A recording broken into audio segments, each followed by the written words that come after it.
Le test de l'orange, le jour où elle a compris qu'il ne l'aimait plus. Je ne pensais pas qu'une simple orange pouvait tout changer. Et pourtant, c'est exactement ce qui s'est passé. Une histoire banale, en apparence. Une femme, un homme, une relation qui s'effrite lentement, et un fruit posé sur une table de cuisine. C'est faux comme parfois, ce sont les plus petits détails qui révèlent les plus grandes vérités. Elle s'appelait Léa. Une femme douce, attentive, toujours en train de penser aux autres avant elle. Le genre de personne qui prépare le café pour d'eux-mêmes quand elle sait qu'elle boira le sien seule. Elle aimait fort, peut-être trop. Et lui s'appelait Thomas. Un homme charmant, drôle, attentionné et du moins, au début. Il formait un de ces couples qu'on envie un peu. Complices, fusionnels, inséparables. Du moins, c'est ce qu'il croyait. Un matin, Léa est tombée sur une vidéo qui parlait d'un test étrange. Le test de l'orange, disait la fille dans la vidéo. Elle expliquait que si tu voulais vraiment savoir si ton partenaire t'aimait encore, il suffisait de lui demander d'éplucher une orange. Un geste tout simple, presque idiot. Mais sa réaction, à lui, disait tout. S'il le faisait sans hésiter, c'est qu'il tenait encore à toi. S'il soupirait, s'il râlait, s'il refusait, alors, peut-être qu'il ne t'aimait plus comme avant. Léa avait trouvé ça absurde. Elle avait ri, même. Mais au fond d'elle, quelque chose avait vibré. Parce qu'elle aussi, ces derniers temps, doutait. Les messages qui restaient sans réponse. Les soirées où il s'enfermait dans son téléphone. Les je t'aime qui semblaient récités. Alors, elle a voulu essayer. Juste pour voir. Ce matin-là, il faisait gris. Elle s'est levée la première, comme toujours. Elle a préparé le café, mis la table, sorti quelques oranges. Quand Thomas est arrivé, encore à moitié endormi, il s'est assis sans un mot. Le silence était lourd. Elle le regardait, il défilait sur son écran, distrait, ailleurs. Alors elle a pris une orange entre ses mains, et d'une voix douce, elle a dit : « Tu peux m'éplucher une orange, s'il te plaît ? » Il n'a même pas levé les yeux. Il a juste lâché, d'un ton sec. « T'as pas des mains, toi ? » Elle a cru d'abord qu'il plaisantait. Mais non. Pas un sourire. Rien.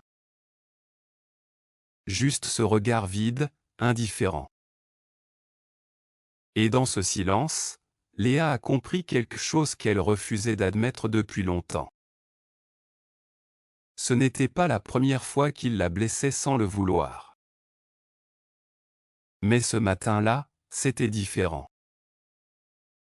Parce que ce n'était pas un mot, ni une dispute. C'était un signe. Un minuscule geste qui, soudain, révélait tout le reste.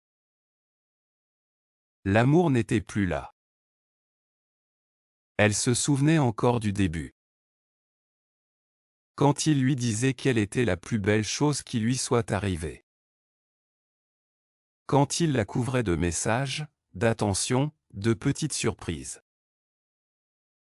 Quand il préparait son café le matin, juste parce qu'il aimait la voir sourire. Et puis, peu à peu, tout ça avait disparu. Sans cri, sans rupture nette. Juste une lente érosion du genou. Une habitude devenue routine. Et une tendresse remplacée par le silence. Ce matin-là, après sa réponse, il s'est levé, a pris ses clés, et a dit : « Je vais être en retard. À ce soir. » Et il est parti, sans un regard. Elle est restée seule dans la cuisine, l'orange dans la main. Elle l'a regardé longtemps. Puis elle a pleuré. Pas à cause de lui, pas vraiment. Mais parce qu'elle venait de comprendre. Comprendre que parfois, l'amour s'en va sans prévenir. Et qu'il suffit d'un détail, d'un geste refusé, pour que la vérité éclate. Elle n'a rien dit ce jour-là. Elle a fait comme si de rien n'était.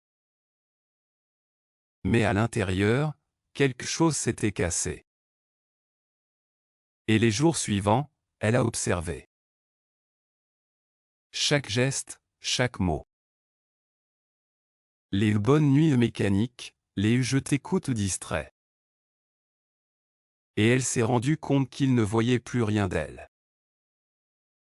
Qu'elle aurait pu disparaître de la pièce sans qu'il le remarque.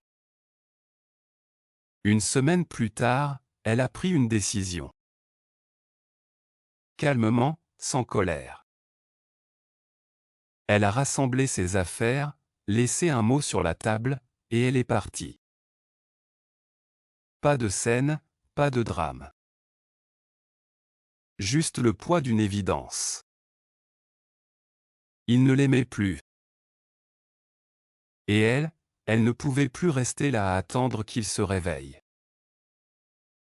Dans la voiture, elle a repensé à tout. Au rire d'avant, aux projets, aux promesses. Et surtout à toutes ces fois où elle avait minimisé. Il est fatigué. Il a juste la tête ailleurs. C'est moi qui me fais des films. Non. Ce n'était pas elle. C'était eux. Ou plutôt, ce qu'ils n'étaient plus. Le test de l'orange n'a rien d'un jeu, en réalité. C'est un miroir. Un miroir qui te renvoie ce que tu refuses souvent de voir. L'amour, ce ne sont pas les grandes déclarations. C'est l'attention. Les gestes simples. Ce qu'on fait sans réfléchir, juste parce qu'on en a envie. Et ce matin-là, Thomas avait montré, sans un mot, qu'il n'en avait plus envie. Léa m'a raconté tout ça un soir, des mois plus tard. Elle avait cette voix calme des gens qui ont souffert, mais qui ont compris. Elle m'a dit : « Tu sais, je croyais que l'amour, c'était faire tout pour l'autre. Mais l'amour, c'est quand les deux veulent se faciliter la vie. Quand tu ne demandes pas, parce qu'il a déjà compris. » Et en l'écoutant, j'ai compris à mon tour. Le test de l'orange, c'est bien plus qu'une mode. C'est une métaphore. Une manière de se poser la vraie question. Est-ce que l'autre est encore là, vraiment ? Ou est-ce qu'il reste juste par habitude ? Aujourd'hui, Léa va bien. Elle a repris goût à la vie, doucement. Elle a appris à se redécouvrir, seule. Et parfois, le matin, elle s'épluche une orange elle-même. Elle l'a fait lentement, comme un rituel. Et à chaque fois, elle sourit. Pas parce qu'elle pense à lui, mais parce qu'elle pense à elle. À cette version d'elle-même qui a osé partir, qui a compris qu'elle méritait mieux. Et qui n'attend plus qu'un autre lui prouve sa valeur. Le test de l'orange n'est pas une vérité universelle. C'est un signal. Un petit révélateur de déséquilibre. Parce qu'un couple, ce n'est pas une compétition de sacrifice. C'est une addition de petites attentions. Et quand elles disparaissent, quand les gestes deviennent des corvées, c'est souvent que l'amour s'est déjà effacé. Je crois que ce qui m'a le plus touché dans son histoire, ce n'est pas la tristesse. C'est la simplicité. Tout tenait dans une phrase. Tu peux m'éplucher une orange. Et tout s'est effondré dans une autre. T'as pas des mains, toi? 2 phrases. Un monde entre les deux. Et entre elles, la fin d'un amour. Ce qui est fou, c'est que depuis que cette histoire circule un peu partout, des milliers de personnes ont voulu essayer à leur tour. Certaines ont ri, d'autres ont pleuré. Certaines ont eu la confirmation de ce qu'elles savaient déjà. Parce qu'au fond, on sait toujours. On sent quand quelque chose s'éteint. Mais on préfère se mentir, se rassurer.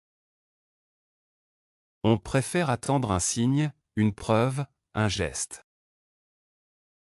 Et parfois, il suffit d'une orange pour tout révéler. Alors, si tu écoutes cette histoire, peut-être que toi aussi tu te poses des questions.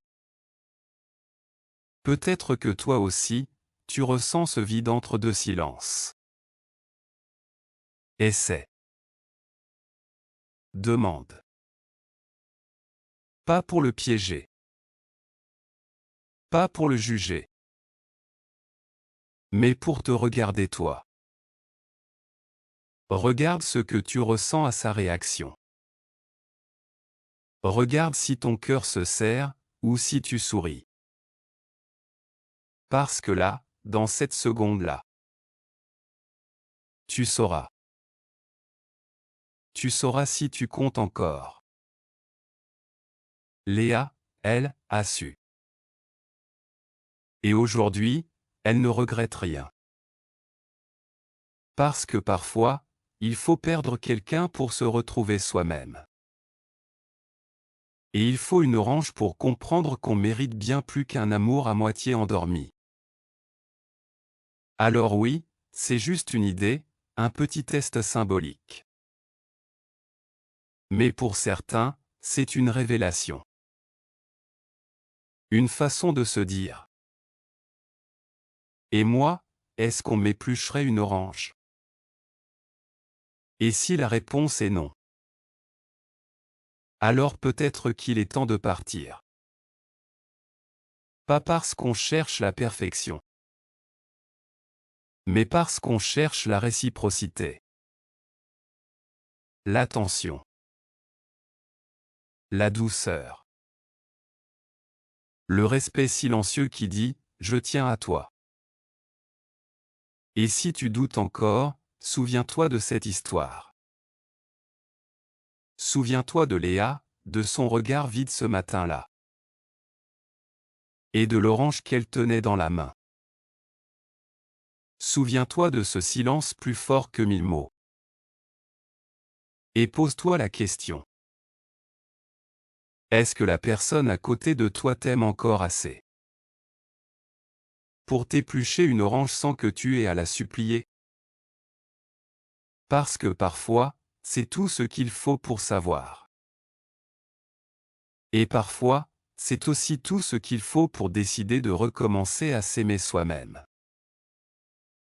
Parce qu'au fond, l'amour le plus sincère commence toujours là. Dans le respect qu'on se porte. Dans la tendresse qu'on se doit. et dans la simplicité d'un geste offert sans rien attendre en retour.